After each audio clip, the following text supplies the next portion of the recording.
Every second of every day, you're reciting prayers to yourself and you're propping up some type of God in your head. That God is reality. That God is everything that you feel and experience. It's what you think is objective reality, but is really your projection of how you understand the world and what you think is comfortable, what you're ready for. Some people get on the phone and they hustle money all day. They're praying to a God every single time they do that. They're imagining and reinforcing and making real a reality that they want to be real. Money matters if you care. Status matters if you care.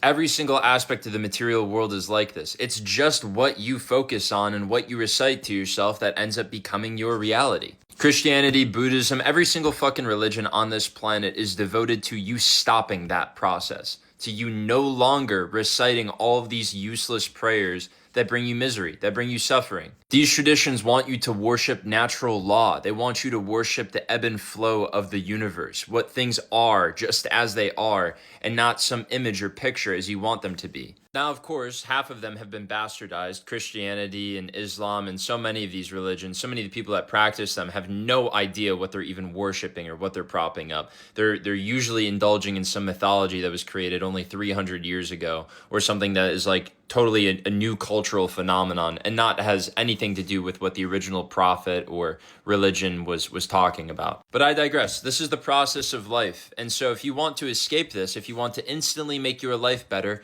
pick a mantra that goes with the ebb and flow of reality. Like impermanence. Things are impermanent. Say that to yourself. Everything's impermanent. That's true. That's just a fact. I'm just this. That's one of my favorites. I say that to myself all the time. I'm just this. I'm just this. Watch how quickly you start to feel and start to change your worldview and start to process shit you've been burying. Like, the problem with the gods that we naturally worship is they're unwise. We worship fucking cookie dough, and then our stomach hurts when we've ate too much of it. We worship, stupid shit that is easily fallible. We prop up the good and the exciting parts of life, but they don't come without the bad parts. If something is good, that's predicated upon it being able to fall, right?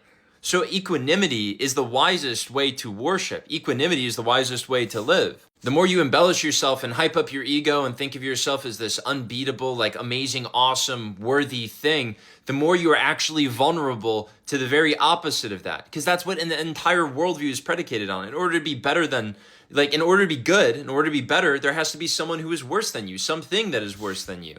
And so you're divorcing and divvying up and subjugating reality to your standards, which ultimately is going to make you miserable. Instead of accepting reality for what it is and having this deeper insight, you're worshiping a God which is founded in your ignorance, really. You never really had that deeper insight of what reality could be if you accepted it for what it is. You've only ever had this sort of like congested, like, ouch, that hurts, so I'm going to run away from it type of mindset. You haven't actually ever been completely in the present with the one true God that all these religions try to get you to understand, this one true essence that you already are and always have been. You've never given that a shot. Everything that you've been worshiping is just an echo of a trauma or an experience or something that you've attached yourself to forever ago. So watch your mantras. Watch what you worship every day. Every single action you make has meaning in it. If you don't think it has meaning, it says a lot about how you fucking live your life and about how you feel, right? If you're depressed, maybe it's because you don't move with intention. Maybe it's because you don't move with emotion or action or spirit. Maybe it's because everything is meaningless to you by your own design and choice. When I was depressed, for the longest time, I remember worshiping so many egoic things, right? Like having a girlfriend, being attractive, being smart.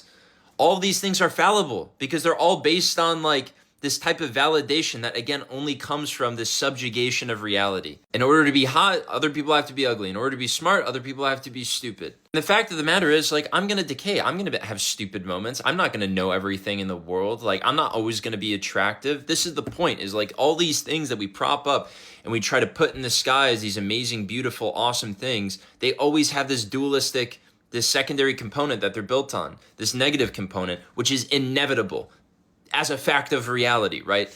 That's balance. That's just how shit works. Anyways, pick a mantra, recite it to yourself, have intention. Talk with purpose, move with purpose, love with purpose. Worship something you don't understand. Worship exploration and curiosity and joy, beauty. you will become so much, so much, so much happier.